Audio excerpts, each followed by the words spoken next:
Cabinet colleagues, good morning officers, and welcome to our Cabinet meeting on Tuesday the 18th of October. I shall move straight into the agenda. Item number 1, apologies for absence. None received. Item number 2, announcements from the chairman and or head of the paid service. None received. Item number 3, do I have any declarations of interest? Councillor Oxley.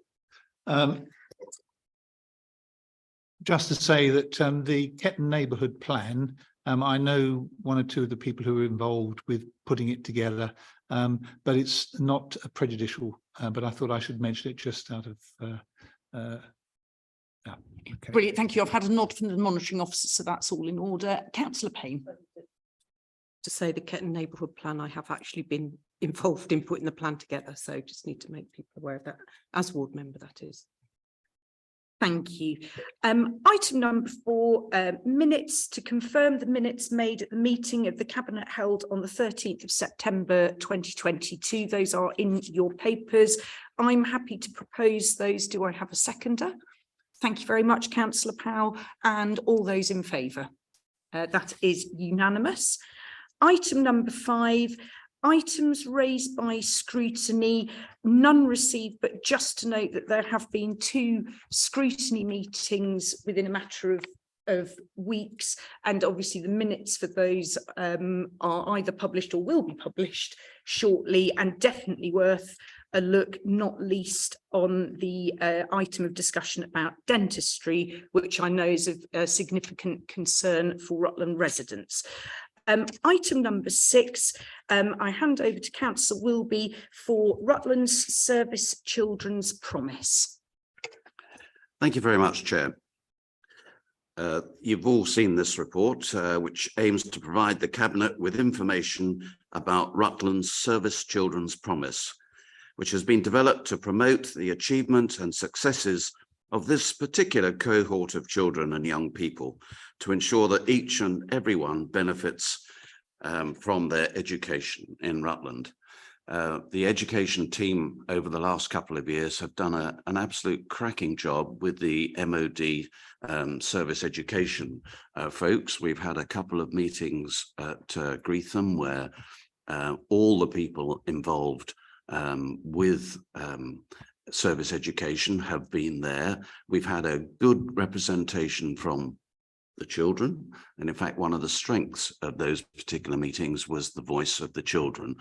The report that you have before you is pretty straightforward, but it just underscores, because we have so many MOD children and families in our county, and it gives them that sort of promise that what we want to do is to provide them with the best chances, as I articulated when we started.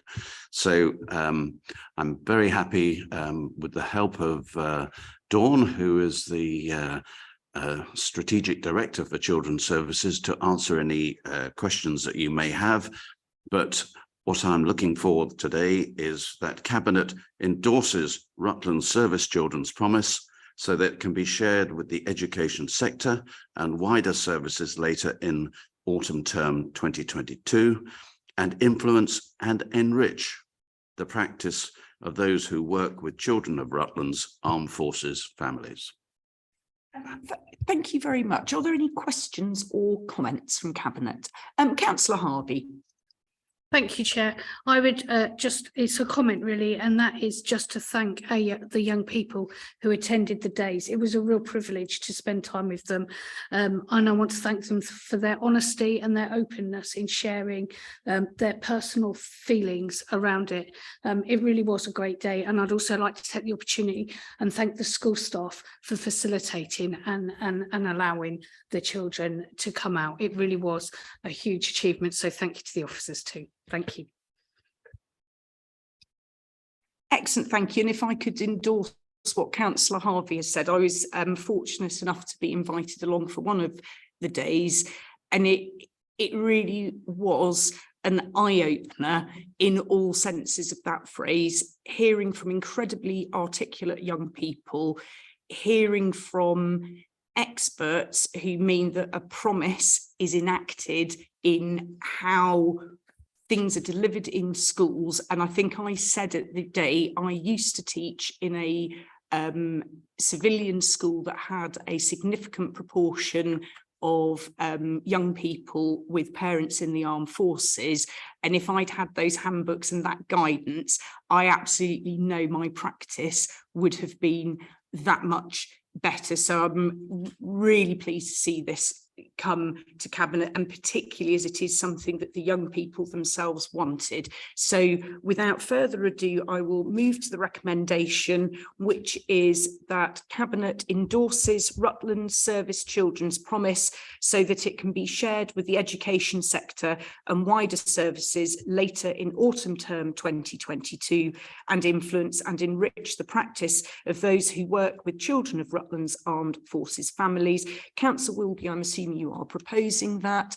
Councillor Harvey is seconding that. All those in favour, please. Thank you very much. We now move on to item 7, which is review of the foster carer allowances, and it is back over to you, Councillor Wilby. Thank you very much, Chair. The purpose of the report is to inform the Cabinet of the review of fostering allowances and seek approval for a range of measures designed to increase the number of Rutland County Council foster carers. Excuse me. All of you, I know, will appreciate that becoming a foster parent is a challenging environment, particularly, I think, in the wake of the pandemic and the economic hardship that abounds at the moment. It is a difficult task to take anyone who is not your close family into your family and look after them and give them the nurture and help and confidence that they require as they grow up. People do not do foster caring to make money. They do it because they have a vocation and they wish to look after those children. However, I believe it is our duty to try and make the foster carer's life as easy as it can be in terms of financial hardship. And the measures that have been explained in this report go some way, I think, to easing that burden. And it's quite interesting. Last week, I spent 2 days up at Scarman Hall with the local government association with other children's service members. And the small problems that we have at Rutland in terms of numbers was magnified hugely by those larger authorities that range from Cumberland to Hampshire within the rooms that I was discussing with them. All of them had the same problem, and they are all taking steps exactly the same, well, not exactly the same, but along the lines that we have proposed for our foster carers, to try and make sure that we encourage more people to step up to become foster carers. Because without doubt, as one of my colleagues said last week, although it's costing us a little bit just to encourage these folks, all we need is one good foster carer placement, and we've already saved that money. So I won't go into the detail, you've seen it all before you, but I would be delighted to try and answer any questions. I believe we should very strongly think this is an invest to save measure. Thank you very much, Councillor Wilby. Are there any questions or comments? Councillor Oxley, you've just pipped Councillor Payne to the post. Thank you. Yes, I welcome this report. I think it's important that we do recognise the work that the foster carers do and how important it is that we keep as many as we can within our borders. I've just one question. Is the portfolio holder confident that these will be sufficient to encourage more people to become foster carers in the county? Well, that's the umpteen $1 million question, but it is a step in the right direction. You know, we've looked carefully at the measures that we've put forward. I hope that they will be enough to encourage more people to step up. I know we have got some in the pipeline. I think we just have to wait and see, but let's look on the positive side. Councillor Payne. I'd just like to say thank you really to Dawn's team for putting some creativity, putting the children centre stage and the foster carers centre stage, but also at the same time having an eye on finances. So well done for that, and thank you. Councillor Harvey. Thank you. I also welcome this report. I'm particularly pleased to see that we're increasing carers allowance in line with the full cost of living. That's fantastic. And also that we're introducing the professional foster carer scheme and also the increased placement, which hopefully will mean more of our children can stay in county. So I really do welcome that. And I fully support this paper. Thank you. Thank you very much, Councillor Harvey. And I think I like the fact that this item has come off after the service promises agreement. In Rutland, we don't want any child placed at disadvantage because of circumstances that are actually beyond their control. So actually reading this, looking at how we can actively encourage and keep children out of institutions in a nurturing environment where we promote the professionalism, acknowledging that some of these children will need that specialist care and understanding. And I think it's an incredibly positive paper, and thank you very much. So I move to the recommendations that Cabinet approves the increased fostering allowances for all foster carers in line with cost of living increases, approves the increased retention bonus for foster carers and to include staying put carers within the retention bonus scheme, approves the introduction of an increased placement supplement for children with particularly challenging needs, approves the introduction of a professional foster carer payment for those caring for our hardest to place children, approves that foster carers can access the Employee Assistance Programme and approves a housing costs contribution of £1,000 to Rutland County Council foster carers, recommends the fostering friendly policy which will support RCC employees who wish to become foster carers is submitted to the Employment and Appeals Committee for approval. I'm assuming, Councillor Wilby, you are proposing that. Do I have a seconder? Thank you, Councillor Harvey. All those in favour? Thank you very much. That is unanimous. Moving on to item number 8, Ketton and Tynwald Neighbourhood Plan, and I hand over to Councillor Powell. Thank you very much. Thank you, Chair. Yes, we have here a number of recommendations to take the draft Ketton and Tynwald Neighbourhood Plan through to the next stage for consultation, etc. This is a number of neighbourhood plans that are coming forward, which is really pleasing to see communities taking this on board. And all I'd like to say on this, I think there's 400 pages. So I would like to congratulate all the people involved in pulling this together. It's a humongous task for volunteers to do in their neighbourhood, and making sure that all the policies align, to done the consultation. I know it takes a great deal of time and effort, so thank you to everybody in Ketton and Tynwald for you know, your efforts are recognised. And I would like to propose those 5 recommendations, taking this through to the next stage of the process. Thank you. Thank you very much, Councillor Powell. Are there any questions or observations? And I'm very happy to come to the ward member, noting your light interest. Yes, just to echo what Rosemary said, I absolutely know how much effort's gone into this, and years of very intense work. So thank you to those people. Councillor Oxley. Yeah, I'd just like to endorse that, and reading it through, I'm very impressed by all the depth and the breadth of the information that's been presented. And as I say, it's an exemplary piece of work. So I compliment all those who've been involved in it. Councillor Wilby. Just an observation, Chair. It never ceases to amaze me how much detail that has to go into these plans. And my long abiding wish is that there was some way in which we could cut through the amount of detail in here to make it simpler and easier for those folks in the parishes to produce their local plans. I don't know the answer, but it just seems a hell of a lot of work for the team to do. I think it's a case of them's the rules, isn't it, Mrs. Sharp? Yeah, but I think obviously I've got nothing further to add because it's been very eloquently expressed by the portfolio holder, ward member and Councillor Oxley.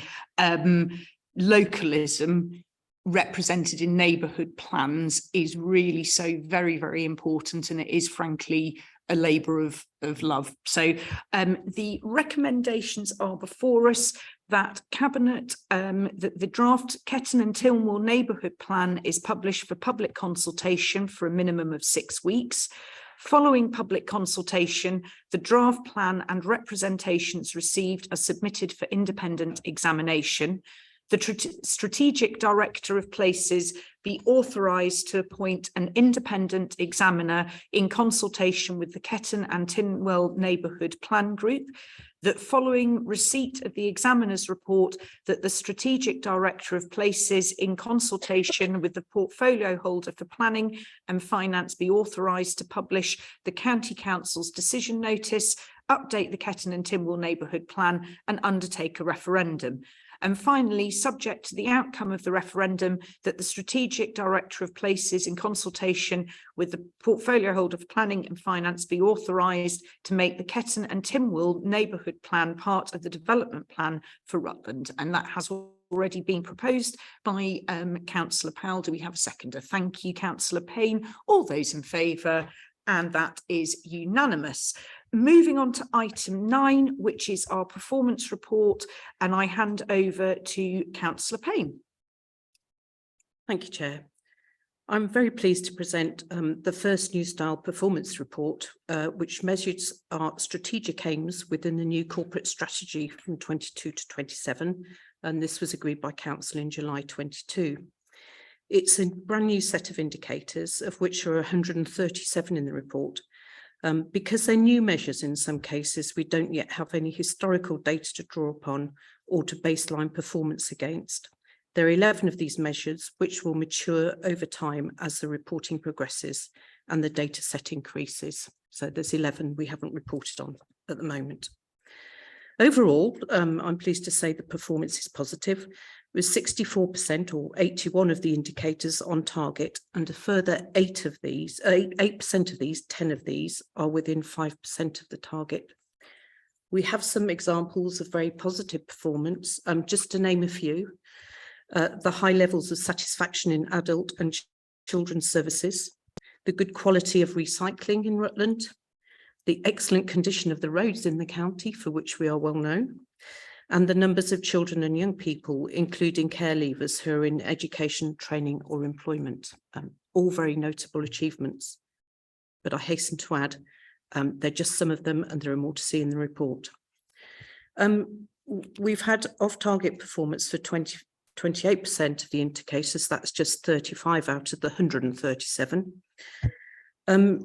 I think everybody's well aware that our finances remain under pressure and our budget is not balanced at the moment. The financial sustainability strategy later in the meeting will cover some of that. We're experiencing a high staff turnover and vacancy rate, and what we're doing to recover that is actually detailed in the report as well. We're not alone in this. It's common throughout the industry, and it was certainly a big discussion item in a course that I attended at the end of last week. Excuse me. Our housing supply remains under 5 years. I think that's generally known too. Our website needs to become more accessible, and we're working on that, and we will be releasing our new website imminently within the next couple of months. and we continue to see high levels of residual waste. In the new report, you can obviously see what action is being taken to bring missed targets back on track. And I'm also pleased to say the report is forwarded with comment from our Chief Executive, which picks out the points to note in the Council's performance and the key challenges we face, some of which I've just mentioned. I'd like to say a huge amount of work led by Kevin Quinn has gone into pulling this new report together, in defining the content, making the navigation easy and presentable. And I would like to end my speech by thanking Kevin and officers for their contribution to this. Chair, I ask the Cabinet to note the content of the report. Thank you. Thank you very much, Councillor Payne. Comments, questions, observations? Thank you, Councillor Powell. Thank you, Chair. Thank you. Yeah, I welcome the format and the layout of this report. I think it's clear. It shows enough detail for members of the public and us as portfolio holders to actually really focus on the key things. There's obviously there is work to be done. I think just particularly looking at my individual portfolio, and Councillor Payne mentioned the housing supply, I think the important thing on some of these indicators is that the action that is being taken to do everything that we can possibly do that was within our control to actually get these figures back on track.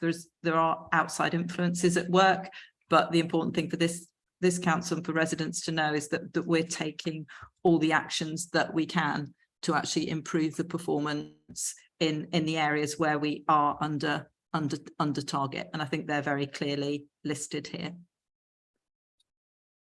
Thank you very much. Other comments? Thank you, Councillor Wilby. Thank you, Chair. No, I think I'd just like to underscore those comments. And I think we should all remember that we have been through a very challenging period over the last couple of years. All of us in the local regions are suffering from the churn of staff as we recover from the pandemic and people actually get their heads back on as to which way they want to be going. I know that nobody likes an inspection of their performance and nobody likes to come up short.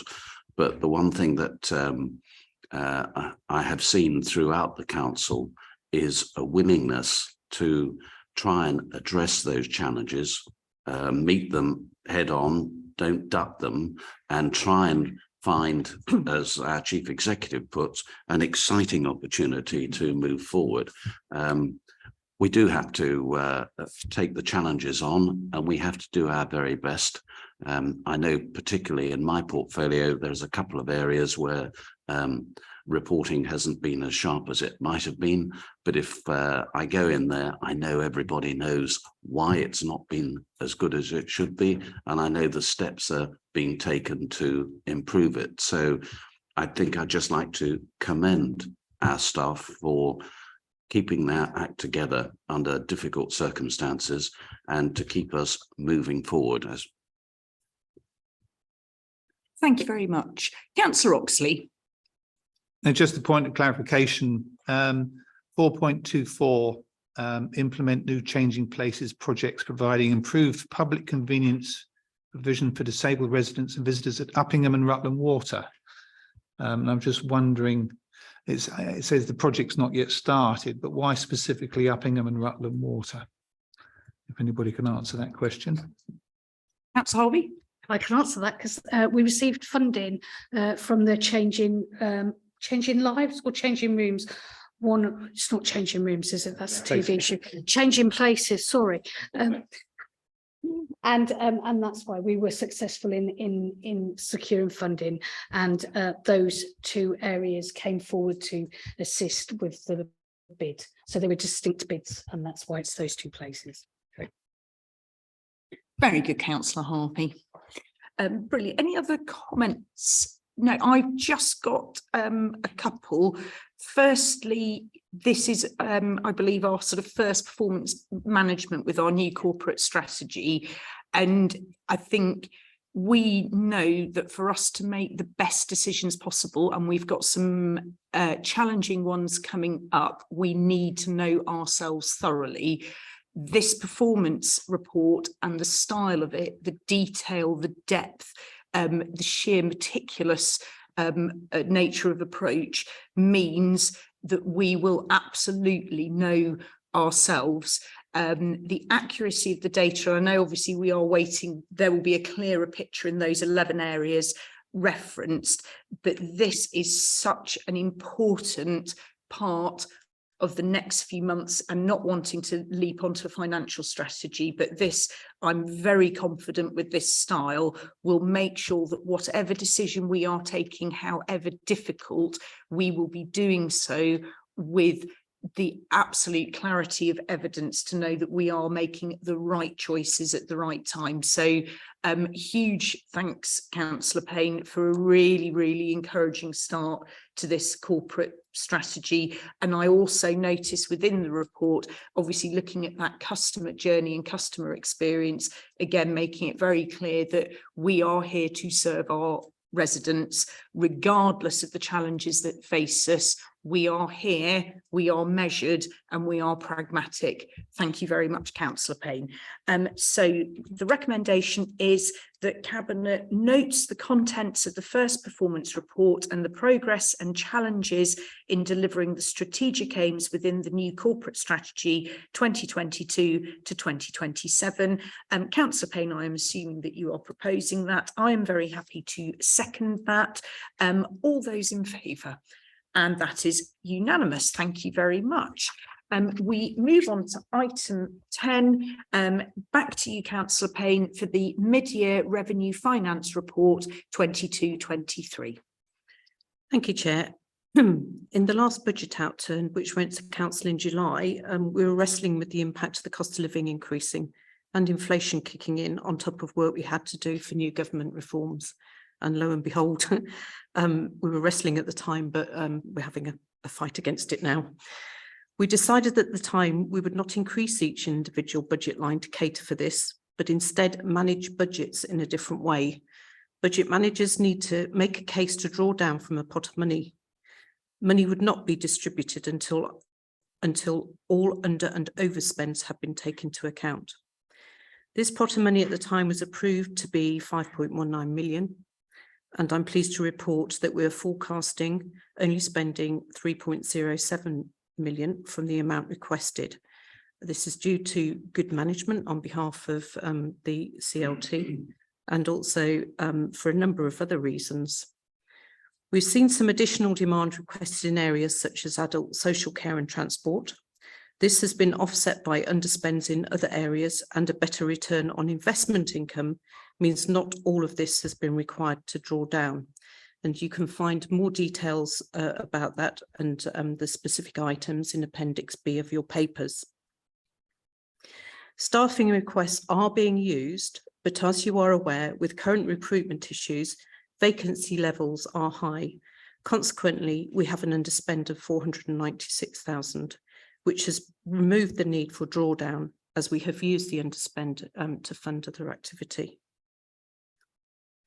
We have had some unexpected new burdens funding for adult social care reforms of 97k and for the special educational needs programme delivering better value of 45k.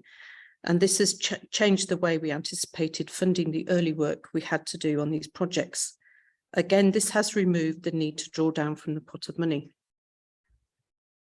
However, the deficit gap in our medium-term financial plan from this financial year has moved from 1.176 million to a forecast gap of 0.961 million, which is a little better than expected.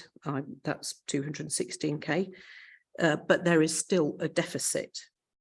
There have been some positive signs in our revenue. For example, better than anticipated returns on investment, and in waste management, where gate fees have been low, but these are countered by worrying demand for social care and transport costs, which we will have to closely monitor over the coming months. Our medium-term financial plan for 22 23-24 is still showing an estimated gap of 2.8 million. As we are moving into next year's budget setting, a new set of assumptions will be identified to underpin the medium-term financial plan, which we will update as part of the budget exercise.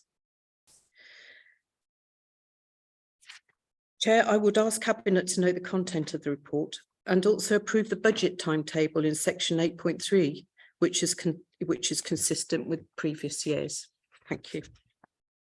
Thank you very much, Councillor Payne. Are there any questions or comments? Perhaps Harvey, you look as though you're on the cusp. Sorry.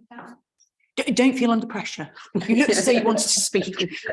Apologies, Chair. I've got my notes are muddled slightly, and I do have a question, but was just checking whether it's this or the next paper, and I couldn't rightly remember. So if I could, it's the financial sustainability. I thought so. I did think that was the case. Apologies. I was just getting a little, as I do with numbers. We know I'm not the best. Thank you. Thank you very much, Councillor Harvey. Well, and again, I think, and I'm going to sound a bit like a stuck record. In the previous item, I said that we need to know ourselves, and actually the mid-year revenue finance report demonstrates unequivocally that we know ourselves and that we are managing those budgets. The thing that really strikes me is the one around recruitment and the fact that at local government we are dealing with an awful lot of demand-led budgets which automatically create uncertainty. However, what I am certain of is that the financial management here is very tight, very precise. And so again, I'd like to thank the portfolio holder and team for another excellent report that is honest. It shows where the challenges are. We know that the next few months are going to be incredibly difficult, but as I say, we know ourselves, which is the main thing. So yes, Mr. Della Rocca. Thank you, Chair. If I could make a few comments, if you don't mind. I was just reflecting on where we are at the mid-year and what it tells us about the challenges that we're facing. And obviously, Councillor Payne has alluded to a number of things. And from this side of the fence, budgeting and forecasting, it's just increasingly challenging for lots of different reasons, and probably more so than it's ever been in my experience, actually. And I was having a discussion with treasurers, so Section 151 officers in Leicestershire only last week, and everybody is seeing the same things that we're seeing, which in one way gives us a bit of comfort, in another way doesn't help us at all. But so the things that we talked about was, for example, the staffing position that we find ourselves in, and how difficult it is to recruit. And of course, that creates massive volatility in our staffing budgets. Are we going to recruit? Are we not? Do we need to extend agency staff or bring agency staff in? So it makes, when you read the report and see under and overspends in staffing areas, it's hardly surprising given the decisions that managers have to make around staffing. And interestingly, when we talked about staffing, across lots of areas of the business, whether it's planning, benefits, in social work, all the councils that we were speaking to cited a number of areas where the problems are really acute. And we know nationally that is also a problem. So that really makes that, even in the old days, staffing budgets were very easy. You know, you had 10 staff and you either had 10 staff in situ or you recruited the staff and you knew you were going to recruit the staff. And we don't have the luxury of that position. And I know that Councillor Payne touched upon that in relation to the performance report. So the staffing issue is more volatile than what it's ever been.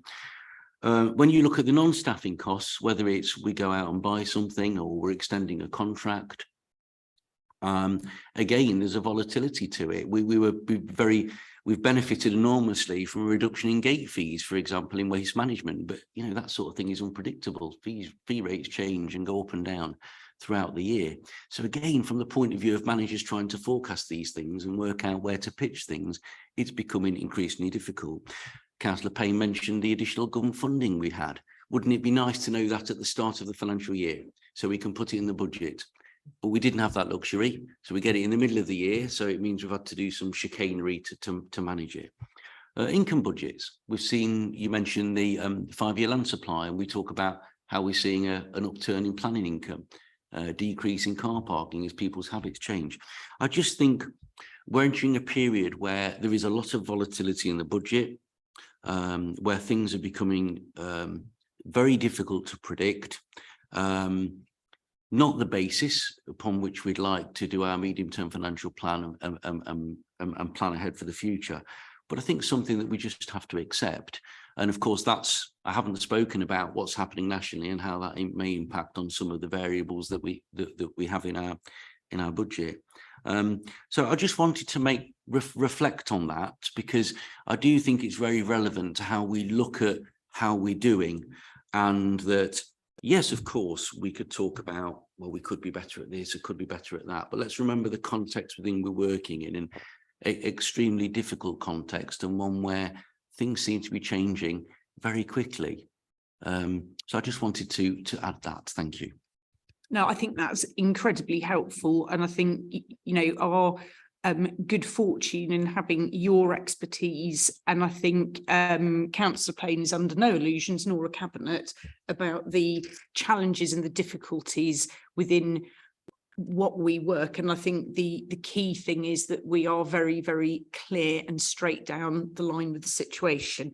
I will now move to the recommendation, which is that Cabinet notes the revenue forecasts at the end of August, para 3.3, notes the changes to the approved budget as per para 3.2, including budget adjustments for new ring fence grants, Appendix A. Notes that the medium-term financial plan MTFP gap for 23-24 is still estimated at 2.8 million, but further updates will be undertaken prior to budget setting to reflect the issues detailed in 4.1, and approves the budget timetable for 22-23 as per paragraph 8.3. That is proposed by Councillor Payne. I'm happy to second that. Votes in favour, please. Thank you very much. That is unanimous. Sorry, Councillor Payne, no rest for the finance portfolio holder. We move on to item 11, which is the mid-year capital programme update. Sorry, they're like buses, they all come at once, don't they? The capital programme update. There's been a limited amount of change to this since the last outturn report, when the capital programme actually stood at 14.01 million. One change was approved by Council, adding 1.506 for the Highways Capital Programme. And today I'm asking Cabinet to approve the cancellation of the Ketton Centre Library and Community Hub project. The project acquired land from Peterborough Diocese at nil cost and had a budget of 7k to make good the car park, which is currently in reasonable condition. Consequently, the money doesn't require spending. Any future maintenance and repairs will go through the normal business as usual process. And with this approval of this reduction, the capital budget will now stand at 15.509 million. All capital projects are tracking to budget, with the exception of a 25k overspend on Barleythorpe Roundabout. Highways are seeking savings from within their capital programme to cover this overspend, however. There are emerging potential capital demands that I should let Cabinet know that may be submitted for approval in the next 12 months. This is through the Levelling Up Fund bid, the UK Shared Prosperity Fund allocation, together with the Prosperity Fund. The SEND capital funding has been confirmed for 22-23 as 500k and 23-24 as 540k. There will also be demands on capital as yet unquantified for the asset review and potentially the waste project. So I'm likely to have to report some changes the next time I stand up to present this paper. I should point out that we're carrying £13 million of unallocated capital funds, mainly in SILT and Section 106 contributions. The Director of Places is bringing a paper forward to Cabinet in November to explain how this funding will be used. Cabinet will also be aware of the good news that we are party to a bid led by Lincolnshire County Council for around 350 electric vehicle charging points. This doesn't appear as a capital project, as LCC are the lead and accountable body. and will deliver the project working with partner organisations, of which we are one. I think that's the capital update for October. Thank you. Brilliant. Thank you very much. Are there any questions or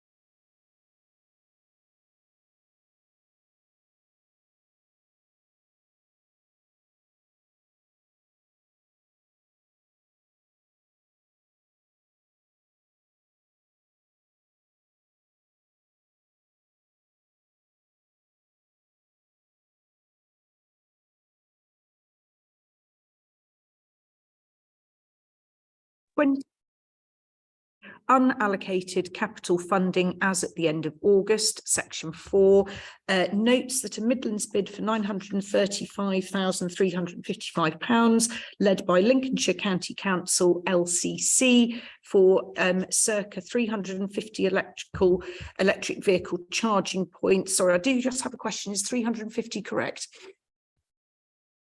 So I'm looking over at the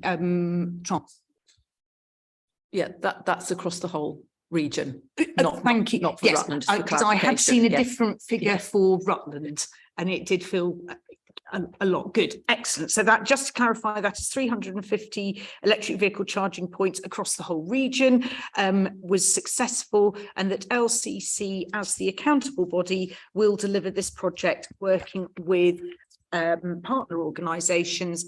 And finally, request approval to close the Ketton Centre Library and Community Hub project as outlined by Councillor Payne, and also in paragraph 3.3. Councillor Payne, I'm assuming you are proposing that. I'm happy to second.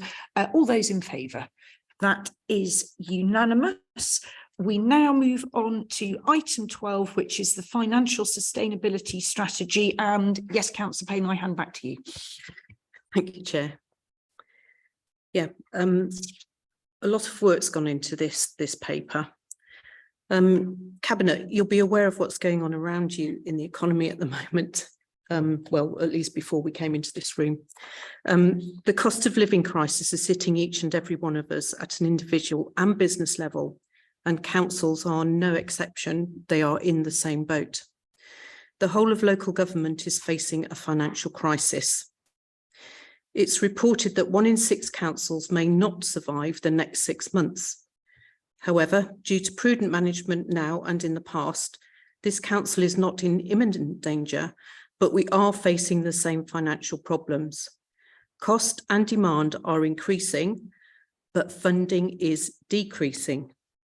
To add to this, as we're all aware, the political environment is extremely unstable and constantly changing by the minute in some cases.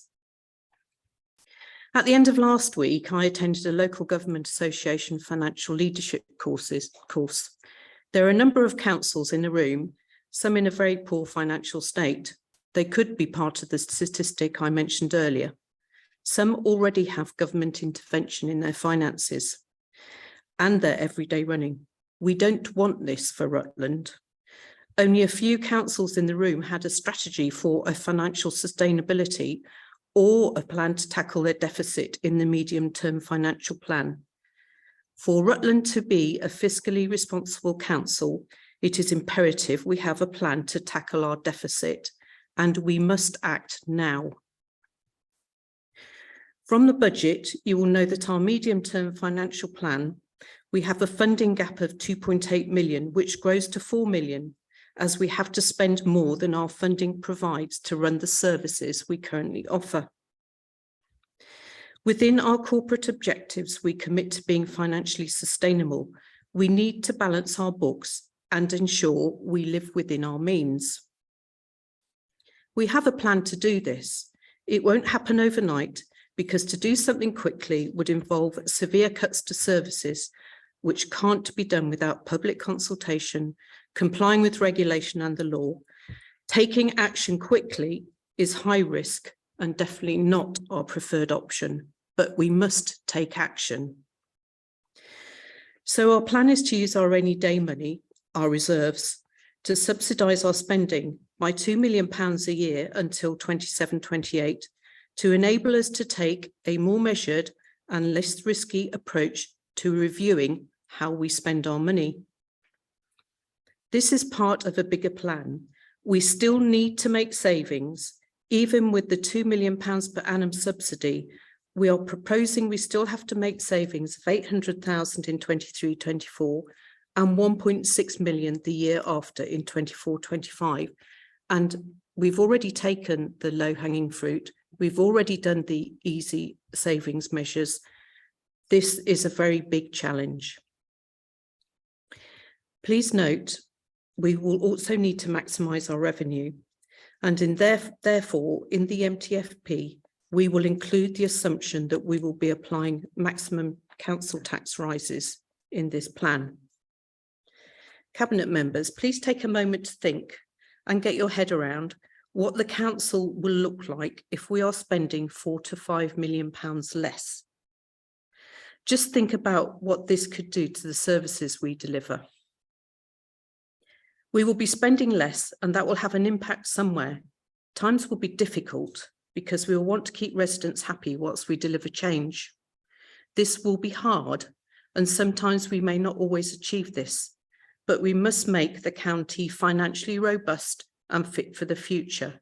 We do not want Rutland County Council to become one of the councils forecast to fail in the next 6 months, as previously mentioned. To help us achieve this challenge, we have appointed a transformation consultant, Human Engine. They will work with us to understand what is possible with the funding we receive. The great work members did earlier this year to identify cost-saving initiatives will feed into this work and our transformation that our transformation partners are doing with us. The member-identified initiatives alone will not produce savings of the magnitude we need to successfully overcome the challenge we have in front of us. We need to do more and change the way we work and the services we deliver. These are difficult times, there is no doubt about it. I ask for your support to make the financial sustainability strategy that we have collectively put together to make us leaner and fitter to ensure a strong future for Rutland County Council. Thank you, Chair. Cabinet colleagues, Councillor Harvey. Thank you, Chair. I do welcome this report and I welcome a strategy to help us. Like others around the table, I was out last week with colleagues from around the country, and it was striking, the difficulties around adult social care and the reforms that are coming, and just the uncertainty with all councils. Obviously, I will remind anyone listening that as a unitary authority, unlike our closest neighbours, our budgets are affected by social care costs that we have to pay for. I do have one question. With the uncertainty of the funding that's coming alongside the reforms that we know are going to cost and give great uncertainty to our MTFD, can we clarify that adult social care levy will be added on top of our council tax increase? I know, just to confirm, that the government has pulled back the national insurance that may well have paid for some of this. So therefore, hopefully we won't be looking to council taxpayers to form all of the reforms. Thank you. We will be looking to levy the maximum that the government allows us to do. Mr. De La Rocca is waving at me, so perhaps he. Yeah, it's a good question, and it highlights a very interesting issue, and one that the Chief Executive and I spoke to civil servants about, because it's an unfortunate way that the government do business. Councillor Payne's absolutely right. We have built in to our budget the social care levy, the adult social care levy, the 2%. So we built that in. That's already in the budget. We talked to the civil servants about this because the fact it's already built into the budget means it already pays for things. So we said one of the civil servants said to us, well, we might ask you to use your levy for 23-24 to fund the fair cost of care. To which we made the point, well, that's really unfair because you told us we could do the levy again. And then at the 11th, and the fact that you've told us, I mean, we built it in and already used it in effect. And then to tell us at the 11th hour that funding was for something that you announced 11 months later doesn't feel quite right. In fact, it feels quite unfair. And actually, the point resonated very much and they understood. Now, so back to your original question, just to be clear, it's built in, it already pays for the fact, it will already pay for the fact that those budgets are overheating. So there may be little of it that goes towards the fair cost of care, but obviously we as a council will have to find a way of funding that regardless. But it's I'm glad you've raised the issue, Councillor Harvey, because it's one that we did, you know, announcing funding in advance and then telling authorities 12 months later you wanted that funding to be used for something they couldn't have anticipated 12 months ago doesn't seem right to me. And it was a point that we made quite vehemently, I would say.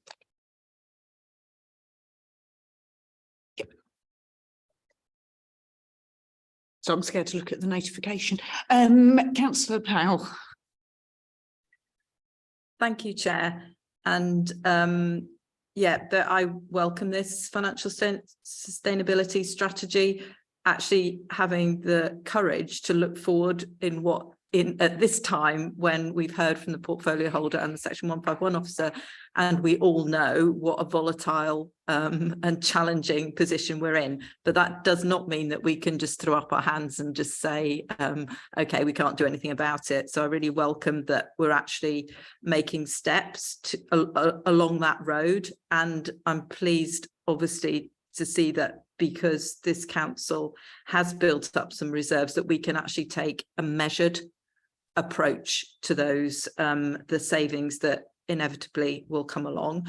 I just wanted to ask a question about the reserves. I think it's 15 million of unrestricted reserves, and we're planning to use 2 million a year for the next few years until we get to that level of sustainability.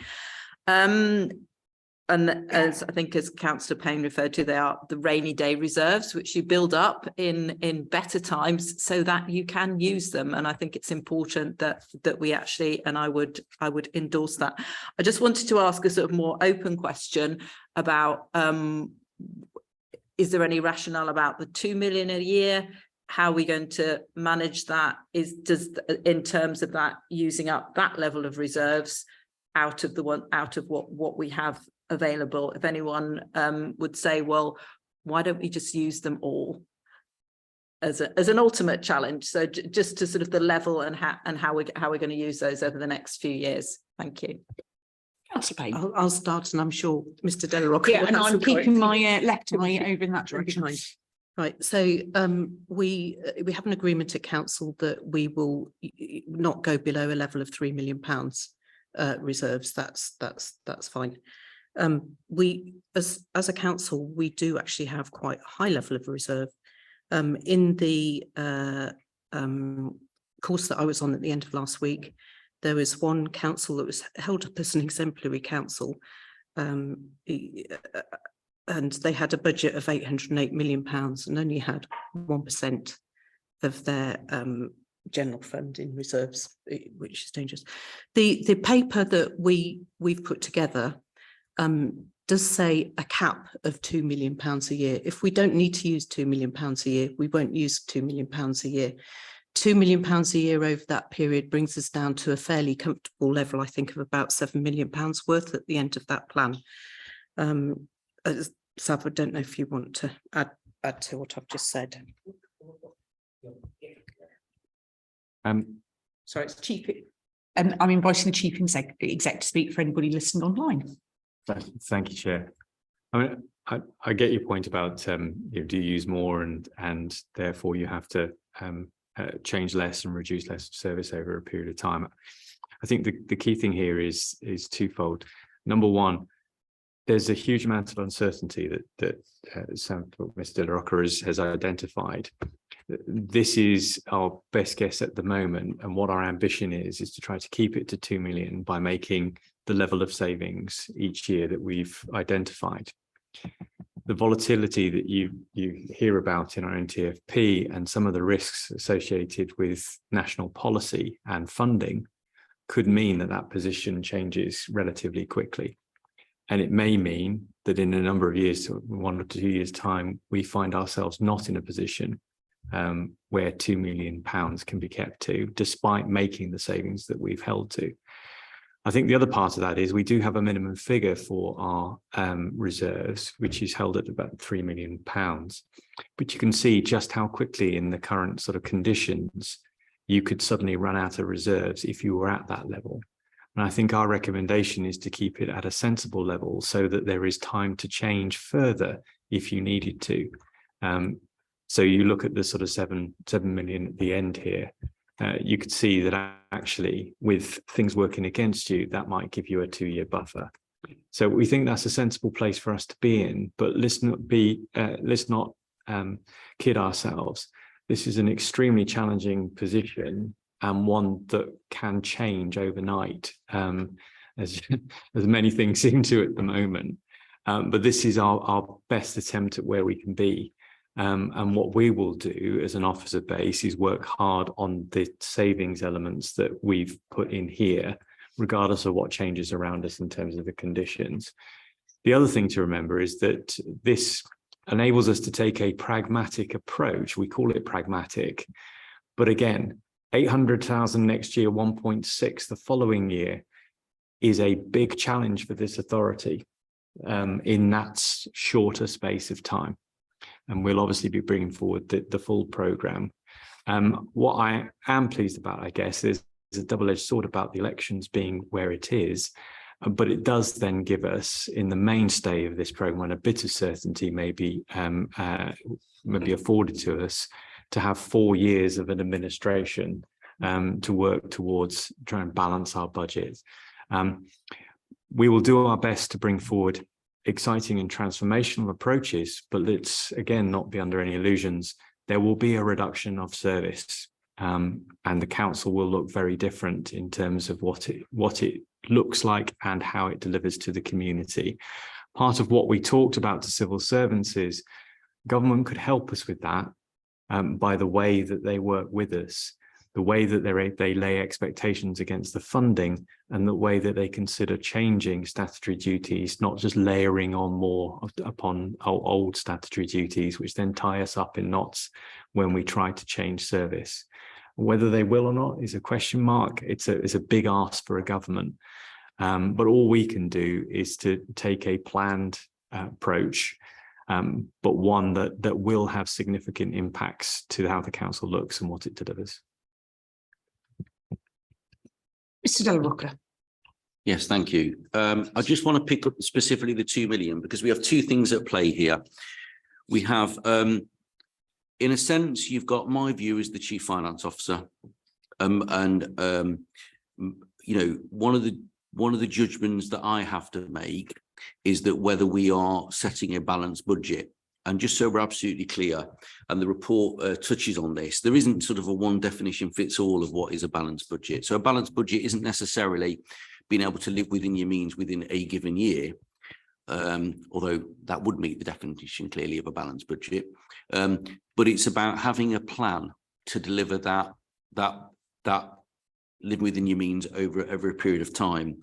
And I think my view is, given the size of the challenge we have, the difficulty of some of the decisions, the work that we've already done to deliver lots of savings, you know, I feel that, you know, I can support the use of reserves of £2 million for the next few years whilst we take the necessary action. Now, if somebody said to me, well, it's, or if the decision from Cabinet, who clearly owned the strategy, would say to me, Sav, we want to do £4 million a year subsidy, I'd be less comfortable with that, is the truth. I just think that would take us too close to the bone too quickly.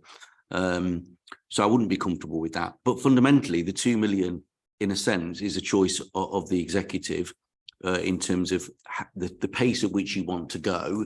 And I know that you've had lots of discussions about that. I mean, fundamentally, if we could do it all in 1 year, it would be fantastic from a financial point of view. But I think we all know that given the numbers that Councillor Payne referred to, it would be, I would argue, virtually impossible to do that and still run a functioning council that hope to deliver for its community. So we do have two things in play: my view and what I would support as the Chief Finance Officer, and then the executive's view about your strategy and how you want to deliver it and over what time period. And I think we've reached a point where there is support from both sides in relation to the strategy that we have on the table. But I will repeat, because I do think it is worth repeating, is we have a version of the MTFP. We are going to start updating it soon. And so it will change again. It will have to, for all of the reasons that we've talked about earlier. And, you know, the gap could get bigger, it could get smaller. We shall have to see. I think the social care funding that you referred to, Councillor Harvey, will be particularly relevant in this. And we won't know that until Christmas, the Christmas gift that we sort of always get. So, you know, it's going to be difficult and challenging. And to repeat the point, you know, going back to my meeting I had with the 151 officers the other week, you know, I noticed a distinct change in mood of that meeting. It's quite a jovial meeting because we try and, you know, support each other in what is difficult times. It's normally quite a jovial meeting. It wasn't jovial at that day. For example, we're talking about the assumption for pay. What do you assume for next year? We've got 2% built in. There's some councils talking about as high as 6%. If it was 6% for us, clearly that would be very difficult. Yet some councils saying to me, well, if it ended up at 4%, we'd be almost at death's door straight away. So as 151 officers, we were talking about one variable change that could make a material difference to how long we anticipate surviving. And hence, I think why that 1 in 6 figure is so high, because I think many may have made an assumption around pay and other things that may be a little less optimistic than we have. So, yeah, challenging times. We've got to update the MTFP again, but I think we've got, you know, the right strategy. And back to what Mark said, we know that incremental change won't work. You know, Councillor Payne asked a really good question. Have a think about what 4 or 5 million less means in terms of service delivery. You know, one thing we will commit to is however much we spend, we'll get the best value out of it, won't we? That's something we're all supportive of. Do absolutely the best we can with whatever we spend, but we are going to be spending less. And so that incremental change just feels unrealistic. So it has going to have to be big transformational change. You know, what we do, how much we do of it, where we do it, how we do it, all of that is the exciting part of what we've got to do next as we work with our transformation consultants. So I think we've got a strategy that we all support, but not underestimating the challenges that it poses. Councillor Wilby. Thanks, Chair. Just an observation and a bit of pontification, really. But I think we're really, really lucky to have strategic bean counters as good as Councillor Payne and Mr. De La Rocca, and they keep us on track really well, and they have done. Certainly Mr. De La Rocca has kept us on track for many years, and I think it's good that we are challenged to hit our numbers and do all the bits and pieces.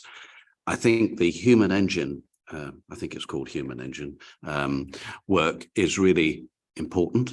And I think if we bring those folk in and they look, then we've got to be able to implement the things that they are coming up with and make those changes that we need to do. But I think through all this, and we are in a winter of discontent and poor leadership at the very top at the moment, if I'm absolutely honest.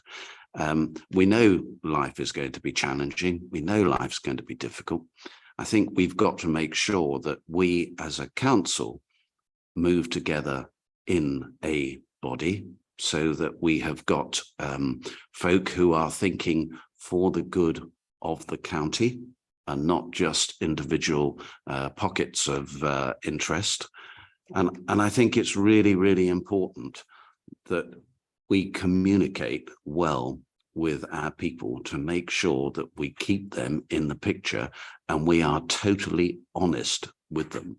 I think now is a time for honesty. It's the Blitz spirit, if you like, that, you know, we can do it. We know that we can get through this. We're better placed than many, many other people. And as the chief executive said, and he's come through fire and brimstone over the last couple of years, you know, it is an exciting challenge, but we need to raise our individual games in terms of leadership and bringing on our staff and making sure that that we give ourselves the thinking time to make the right decisions and to look for the we want to see the wood for the trees. You know, we want to make sure that we find the best way forward and then implement it. And we need to do it in a timely fashion. I rest my case. Councillor Oxley. Thank you, Chair. Yes, following on from that, I mean, everybody's spoken eloquently on what we are faced with. And as I say, this is a situation we find ourselves in, not by choice. This is what has been just the way the things have happened. Unfortunately, the world is a different place to the one when we were even at the beginning of this year. And a planned approach is vital. I think that is critical. We have to recognise the limitations that we'll be working in, and a 4-year strategy is so important. Communication as well, as Councillor Wilby has mentioned, we have to keep all the people who live in Rutland up to date with what we are doing and why we are doing it. I think, and hopefully they will understand that we are acting in their best interests in everything that we are doing. And I have, in my own portfolios, I've spoken to the people I work with, and they're now aware of the savings which we're being asked to make, and we've started to drill down into future funding commitments. We have to do things in a different way, but I think we are fortunate in Rutland in that size means that we are able to act in a more cohesive way. I think if there were 300,000 people in which we were tasked with looking after, it might be different, but 36,000, hopefully we will be able to work together as a team with the council. But leadership is important, and we are facing difficult times, and I welcome this report, and hopefully it will enable us to still be in a strong position in 4 years' time. Thank you. Councillor Payne. So I'd just like to just on the 100% behind this report, absolutely 100%. And I think it was well illustrated again. Sorry to go back to this course I was on at the end of last week, but it was very appropriate, very relevant, and the timeliness was good as well.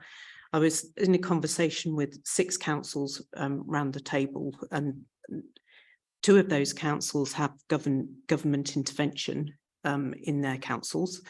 They're all quizzing me about our financial strategy. None of them had a plan, which is probably why they ended up where they ended up. The facilitator was, one of the LGA facilitators was sitting, listening to the conversation that was going on. And he suddenly chirped up with, Rutland is one of our best run councils. And I thought, wow, that was totally unsolicited. And he just stepped into the conversation with that comment. So, you know, instant credibility and kudos, but we want it to remain one of UK's best run councils. So we absolutely need to implement this plan and have really tight control against its delivery. Thank you, Chair. Thank you very much. If you remember, I think in January 2021, we had a slightly heated debate in the full chamber about whether or not a climate should be called a climate crisis or a climate emergency. And if you remember, I linguistically fought very hard for us to declare a climate crisis. And that for me is why we are not a 1 in 6. An emergency results in urgent knee-jerk reactions that may not be the right ones when you look back with hindsight. Crisis is knowing the challenges you face. Most of this agenda has been about the challenges we face and actually saying we are going to manage this crisis and we are going to come out with actually that very broad sweeping strategic aim that Rutland will live within its means. And that's what this financial strategy presents. It presents crisis management, which, and Councillor Payne, I'm very pleased you were sitting in a course where the LGA made that comment about Rutland being the best run council.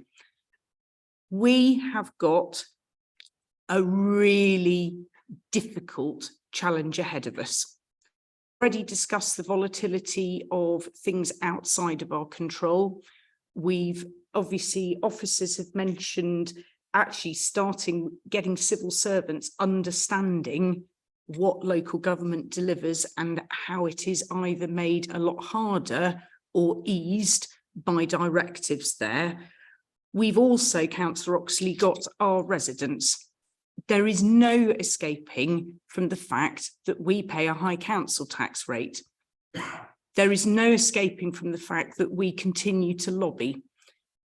But the single thing that will make this county future-proof, whatever it might look like by 27, 28, what we deliver will be done really, really well, but we will live within our means. We are managing a crisis, and this, I have absolute confidence, given all of the uncertainties, this is the right thing to be doing, and that actually has not just been endorsed internally by our Director of Resources and Section 151 officer, our CLT and Chief Exec. That in effect is being endorsed at LGA conferences. This is the right thing to do. Just because it's right doesn't make it easy, but do it we will. And in a very odd way for a Conservative to be saying this, it feels somehow apt we have a coalition cabinet delivering this.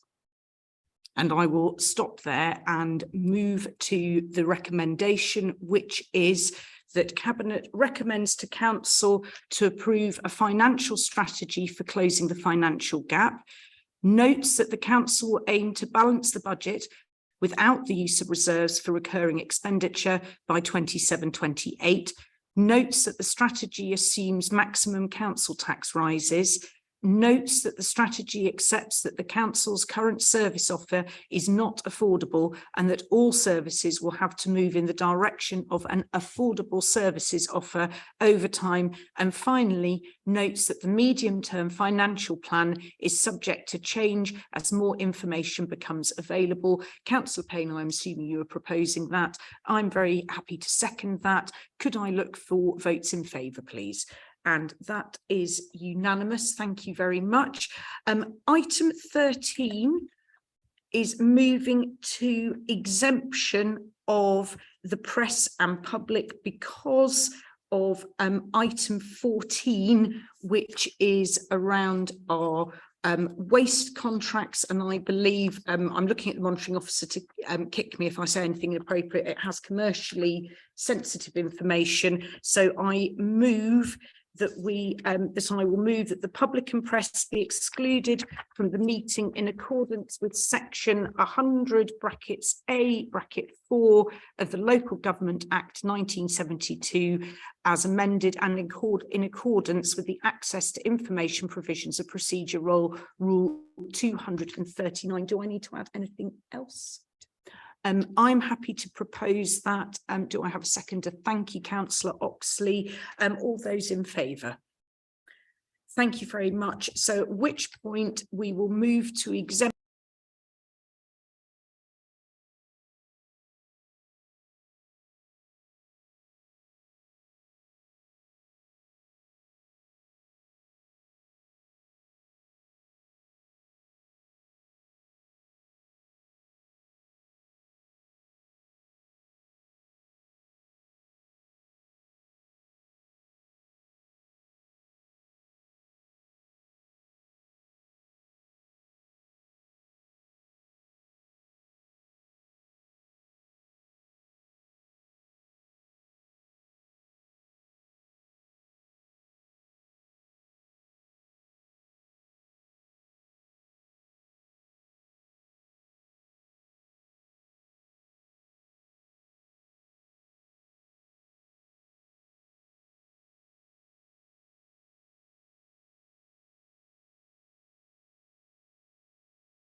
Thank you very much.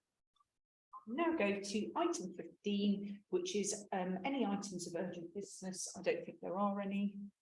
Excellent. In which case I'll tell you when the next meeting is before I close the meeting. The next meeting is on the 15th of November, and I close the meeting at, I think, 11:45, unless you want to be more precise. Brilliant. That is precise. It's exactly 11:45. Excellent. Thank you very much.